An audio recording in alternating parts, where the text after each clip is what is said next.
Looking at what is considered to be the all-time best handling Harley-Davidson frame ever made. This original version came out in 1983. They started designing it around 1980, a year after Erik Buell became a Harley-Davidson engineer employee. And if you do some research on Erik, you'll know that he was an AMA pro road racer that rode in the top 10 as a privateer against guys like Kenny Roberts in the AMA Formula and Superbike series. So he was no joke. The guy could ride 180 miles an hour down the straightaway at Daytona in the top 10 on a privateer bike. So he knew how to ride. He knew how a bike should perform. And he got a job working at Harley-Davidson he graduated engineering school in '79 and went straight to Harley-Davidson. He had offers in aerospace and other things, but he was a motorcyclist. He loved motorcycles, and he wanted to work for an American motorcycle company. So kicked the door in at Harley-Davidson, got a job there, and started working on their development team. Now, they were owned by AMF at that time, and AMF just wanted to pump bikes out. The attention to detail and quality wasn't that good, and they were about cruisers, not performance. So he was on the FXR development team. The test riders that worked for Harley-Davidson at the time were union test riders, basically novice-level riders that had never raced a motorcycle. They were able to bring it to maybe 8 tenths. Erik was the guy that could bring a bike to 10 tenths and find out what the weak spots of it were. So Erik was test riding the bikes to find out, as an engineer who was designing this frame, to find out what was wrong. And he designed a bunch of electronic instrumentation that was attached to the motorcycle where they could tell if there was any flex in the backbone, any flex in the down tube, any flex in the swing arm. And the first time he rode it, he said the FXR was horrendous. So he said it was the worst handling Harley-Davidson he had ever ridden. In fact, he said it was flimsy and would flex a lot. It just was not good. So with the test data he had and the data from bringing it out on the test track and the racetrack, he would test these on a racetrack, not on the street. And the data he had, they just started welding components onto the original. The frame was already designed with this triangulated section right here, which is supposed to make it pretty rigid, and it does. And they started welding pieces of metal on it where it was flexing. They increased the thickness of the backbone. They welded some of these pieces on right here. You can see this big giant piece of metal that's holding these two metal bars together right here. In fact, there was a lot of flex in the frame in the front right here, and I just found, I've been an FXR guy since 1990. In fact, this bike was made, what was it, 8 of 89. Where's the date, the production date on this one? Can you see it? Yes, 89, 1089. What date? What was the date? Was it made? 1089. So it's 1990 actually. And I bought my first Harley-Davidson. It was an '87 FXR. I was a motocross rider. I was an AMA Pro licensed motocross rider. So I didn't want a big bagger. I thought they were old man's bikes. I still do kind of, but I wanted a performance Harley-Davidson. I did not want to have a Ducati, which I had a Ducati, but I was married. My first kid was born, and I didn't want to kill myself on a street bike because I knew I rode like a lunatic. So I bought a Harley figuring I'd be safe, and I bought the best handling Harley made at the time, which was the FXR. I had an '87. In fact, in '93, I sold that one and got a brand new Lowrider Sport. But I thought they were fantastic motorcycles, fun to ride, they handle good. But Erik had a lot of input on this frame. Erik has this theory he calls the Trilogy of technology, and it starts with low unsprung weight, which is anything that's below the springs on the fork or the shock is considered unsprung weight. So that was number one. Number two was the centralization of mass, so that on the Buells, like that one right there, or this one right here, or any one of the other 27 Buells that I have on display here in the showroom, dating back to the 1992 RS 1200, they all had like the muffler underneath on the bottom, very low, lightweight wheel sets. And the third thing was a very stiff frame. So he was a road racer. So this FXR frame was designed with structural rigidity and torsional rigidity. If you see this big welded piece of plate right here on this massive backbone, how this is welded in, this is all, it's way more braced than what you would see on like a Dyna. Erik wasn't involved with the construction or designing of the Dyna, and those were known to get the dyno wobble because they were just not built to the same standard the FXR was.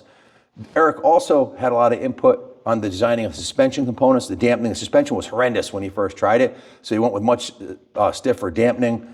If you ever rode a 93 lowrider Sport with the long travel forks on it, air forks and a decent set of works performance shocks, they were fantastic, but out of the box they were pretty good. So one of the other things Erik did that I just found out yesterday was, after all these years of riding FXRs, is this down tube right here, what appears to be a single wall down tube. It's a double down tube.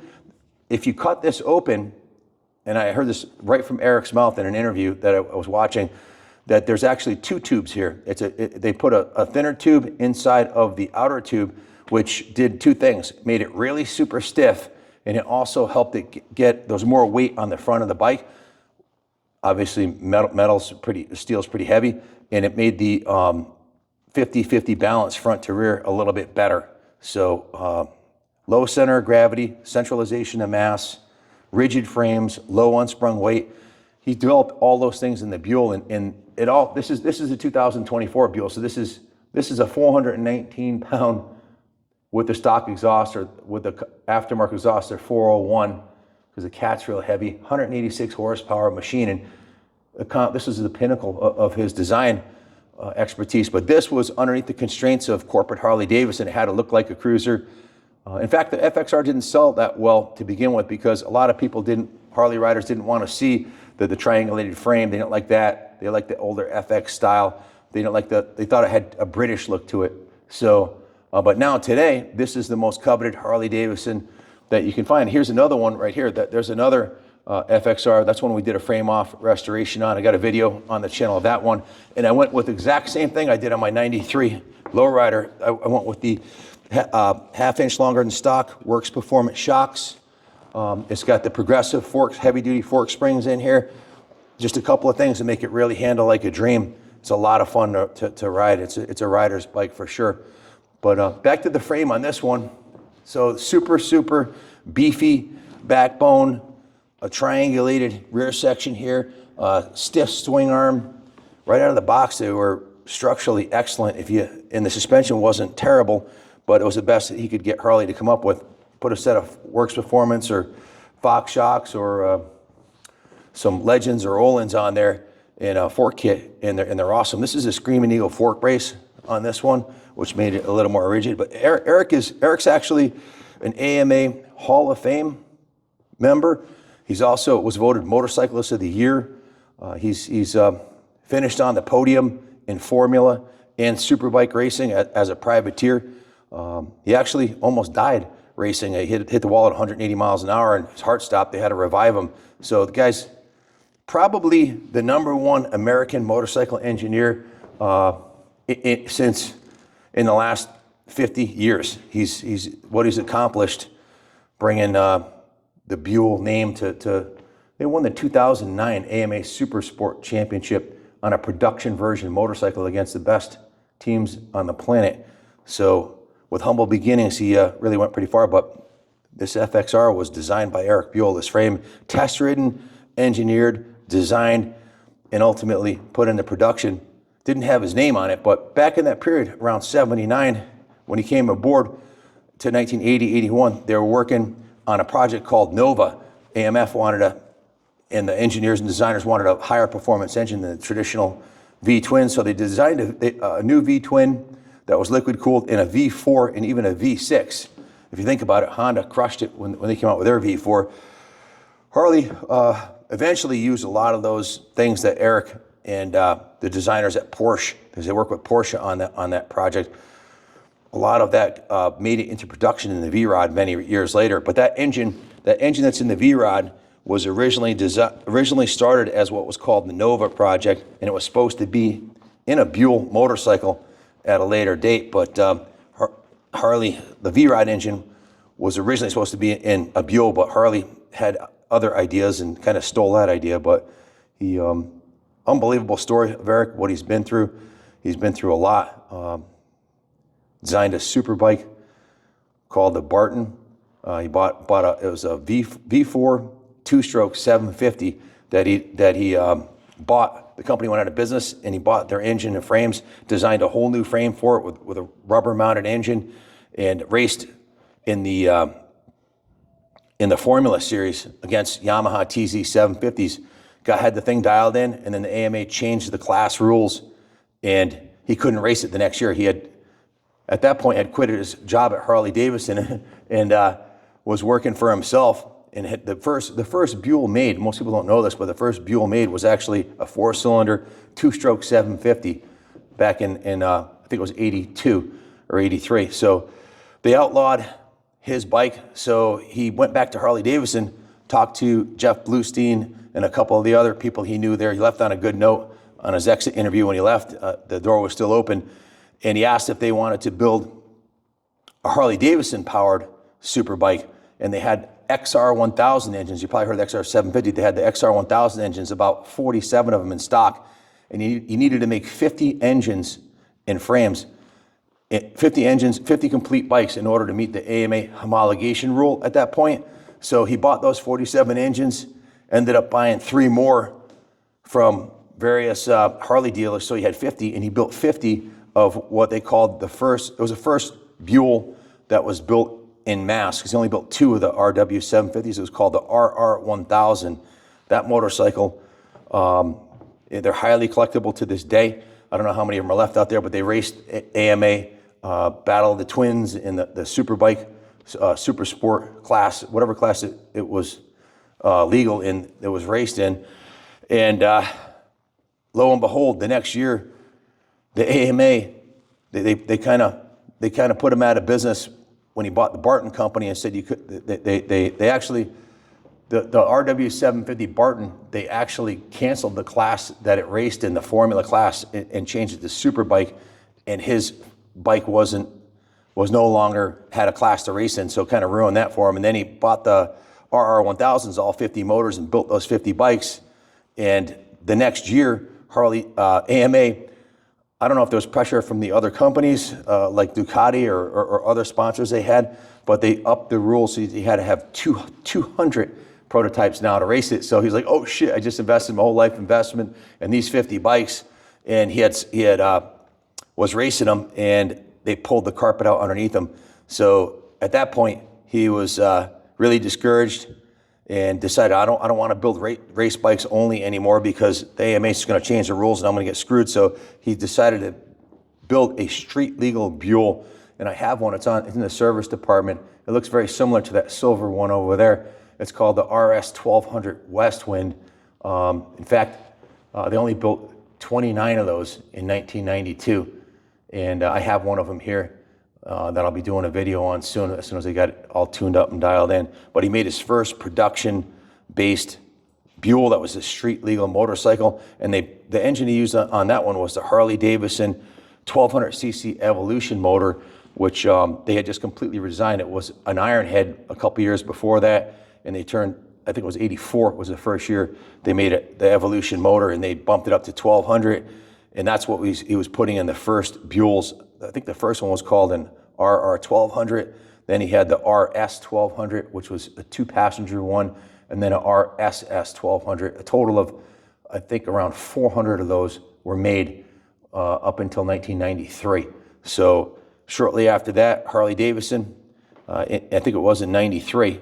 93. That's when they bought in and bought a big chunk of Erik's company. I think 49% of his company. That's a whole nother story. But he had achieved quite a bit of fame in the racing community, building those Harley Davidson RR 1000s, and caught a lot of the eyes of the Harley dealers, and they were interested. So that's kind of what got him started on using the Harley engine, because the Barton, the 2-stroke that he had built, had been outlawed.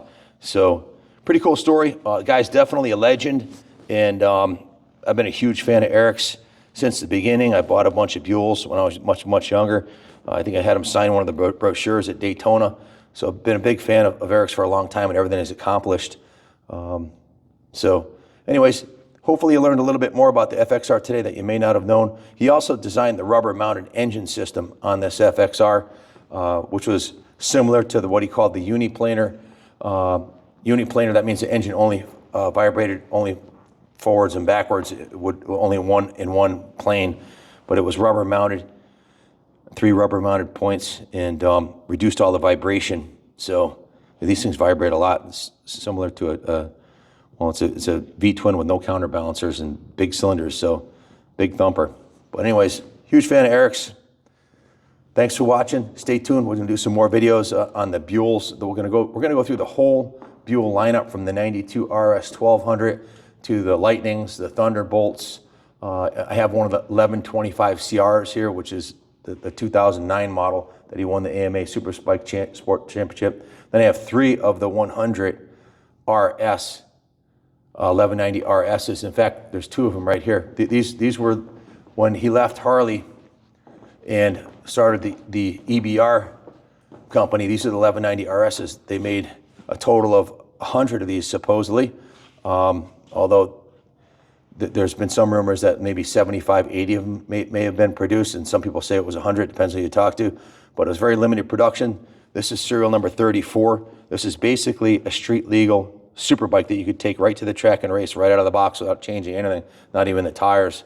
Came with Öhlins forks and shocks and all carbon fiber and magnesium, and these were the pinnacle of his design, engineering design, without the restriction of a corporation like Harley-Davidson deciding what he's going to do. You can see the massive stiff frame, huge perimeter brake, very lightweight magnesium wheels, very low unsprung weight, very lightweight altogether, and the centralized mass and low center of gravity with the muffler directly underneath the engine. That was a patent, one of the patents he had done. Huge stiff backbone frame. This is not only the frame, but it's also the fuel tank. But I digress. We'll talk about these at another video. Thanks for watching, and God bless America.